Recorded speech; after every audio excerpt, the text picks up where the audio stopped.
Ciao. We are witnessing a historic pivot in Ontario real estate. Bill 60 isn't just a minor tweak. It's a massive response to the systemic gridlock at the Landlord and Tenant Board that has stalled our market for years. We've seen all the headlines about hearings delayed by nearly a year, leaving both landlords and tenants in financial limbo. The brick-by-brick approach to building wealth requires a foundation of certainty, and right now that foundation is cracked. This bill, officially titled Fighting Delays, Building Faster Act, is designed to inject speed back into a system that has completely stalled. The goal is clear: remove the red tape and procedural hurdles that have allowed bad actors to game the system. Whether it's a professional tenant exploiting delays or bad faith notices, Bill 60 is the hammer coming down to clean up the process. Today, we look at these changes through the lens of wealth building because in real estate, time is literally money. If you don't know the new timelines, you're losing equity and cash flow. Let's dive into why this is a turning point for Toronto GTHA+. The 7-day sprint. The first major change is the drastic reduction in the notice period for rent arrears. Previously, landlords had to wait 14 days after serving an N4 notice before filing with the board. Bill 60 has cut that grace period exactly in half, down to just 7 days. This is a massive shift in property management. It signals the wait-and-see approach to late tenant rent is officially over. For landlords, it means getting your case into the LTB queue much faster, which is critical when every day of lost rent impacts your bottom line. For tenants, the timeline to resolve financial issues is now much tighter. You can no longer rely on a 2-week buffer. This change is about creating a sense of urgency and ensuring non-payment doesn't snowball into unrecoverable debt. If rent is missed on the 1st, the legal process can be moving by the 8th. This is how we protect your cash flow and keep your wealth building journey on track. The pay-to-play rule at hearings. A significant tactical change in Bill 60 is the pay-to-play rule for arrears hearings. For too long, it was a common strategy for tenants to show up at a non-payment hearing and suddenly raise maintenance issues just to delay the proceedings. Under the new rules, if a tenant wants to raise secondary issues during a rent arrears hearing, they must now pay 50% of those claimed arrears into the board up front. This is a game changer because it stops surprise complaints from being used as simple delay tactics. It ensures that if there is a legitimate maintenance issue, the tenant is still showing the financial good faith required to maintain the tenancy. This doesn't take away a tenant's right to complain, but it means they must have skin in the game. For investors, this provides a massive layer of protection against meritless claims designed solely to stop an eviction order. It keeps the hearing focused on the primary issue, the rent. The shrinking review window.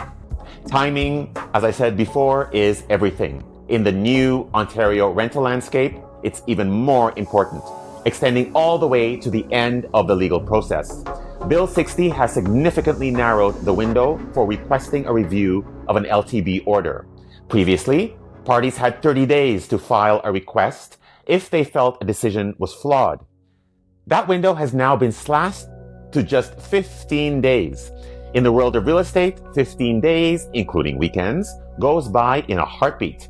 This change is designed to bring finality to cases faster so property owners can move forward and tenants have certainty. If you receive a ruling you disagree with, you no longer have the luxury of waiting a month. You have exactly 2 weeks to consult your legal team and to file your paperwork.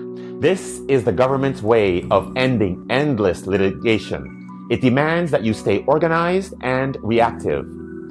Speed is the ultimate edge, and Bill 60 just doubled the pace of the finish line. N12 Shakeup, Personal Use Compensation. Traditionally, reclaiming a unit for personal use meant giving 60 days notice and paying 1 month's rent as compensation. It often felt like a financial penalty for using your own investment. However, Bill 60 introduces a brilliant new incentive for proactive planning. Under these rules, if a landlord provides 120 days notice, that is 4 months, the requirement to pay that compensation is completely eliminated. You are essentially trading time for money. The government is encouraging soft landings by giving tenants more time to move while saving landlords thousands in out-of-pocket payouts. If you know your family needs that condo or home in September, serve the notice in May. You save the $2,500 payout, and your tenant gets double the time to plan. It is a rare win-win that rewards you for being a proactive strategist rather than a reactive landlord.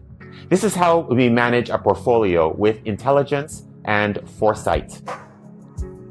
Defining persistent late payment. Persistent late payment used to be a major gray area at the LTB, left entirely to an adjudicator's discretion. Bill 60 finally removes the guesswork with a strict regulatory definition, the 9 in 11 rule. If rent is late 9 times in an 11-month period, it is officially persistent. No more debates or subjective interpretations. This change stops the L1 carousel, where tenants pay at the last second only to be late again the following month. For investors, this is about cash flow predictability. Your mortgage company doesn't have a grace period, so your rent shouldn't either. We now have a clear, enforceable standard that isn't based on an adjudicator's mood. Consistency is now the law of the land, and it is a vital tool for protecting the brick-by-brick growth of your real estate wealth.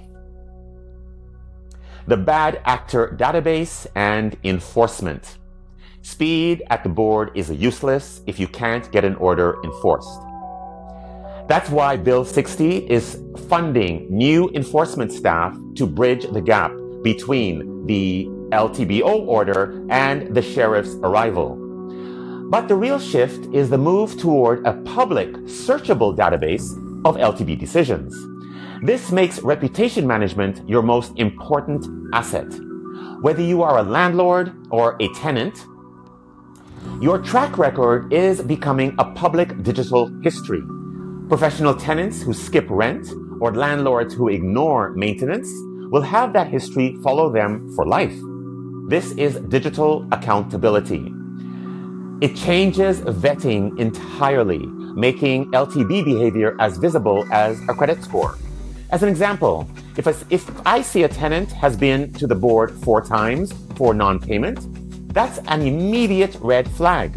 Transparency is the ultimate deterrent for bad behavior, and Bill 60 is finally turning the lights on. As we wrap up today, remember, Bill 60 is designed to bring efficiency and fairness back to the market, but it only works if you're informed. I want to hear from you. What are your real-world stories dealing with the Landlord and Tenant Board? Have you been caught in the backlog, or have these new rules already changed your strategy? Drop your stories in the comments or send me a message. Your experience helps this community build wealth smarter. If you found this breakdown useful, please like and share this episode. Send it to a friend who is a landlord, a tenant, or anyone thinking about entering the Toronto GTHA Plus market. They need to know these rules before the ink is dry. Knowledge is the ultimate leverage in real estate. Don't let Bill 60 catch you off guard. Use it to sharpen your management and scale your success. I'm Nico James-Bock, and I'll catch you on the next episode. Ciao for now.